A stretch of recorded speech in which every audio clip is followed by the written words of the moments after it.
नेपाल में social media पर पाबंदी के खिलाफ पुरतशद्दुद एहतजाज ने ओली हुकूमत की नैया डुबो दी।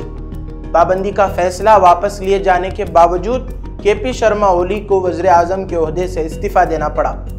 वाज़ेह रहे कि 4 सितंबर 2025 को नेपाली हुकूमत ने मकामी रजिस्ट्रेशन कवायद के निफाज में नाकामी का हवाला देते हुए फेसबुक, एक्स, यूट्यूब समेत तकरीबन 26 सोशल मीडिया साइट्स को बंद कर दिया था। जेनजी नौजवानों ने इस पाबंदी को इजहार राय की आज़ादी पर हमला करार देते हुए बड़े पैमाने पर एहतजाज किया, जो पुरतशद्दुद हो गया और इस दौरान 20 अफराद हलाक और मुतअद्दिद ज़ख्मी भी हुए।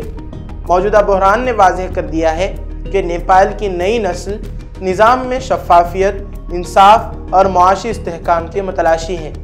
वज़ीर आज़म ओली का इस्तीफ़ा उस गुस्से का मज़हर है जो सोशल मीडिया की पाबंदी और सियासी बदउनवानी के खिलाफ उभरा।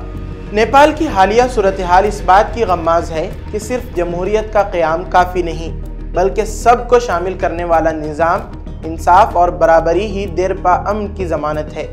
अगर नेपाली हुकूमत बरवक्त मुखलिसाना इक़दामात करती तो ये नौबत ही नहीं आती। बहरहाल नेपाल का वबाल जमहूरी अक़दार के पासबान ममालिक के लिए एक सबक से कम नहीं।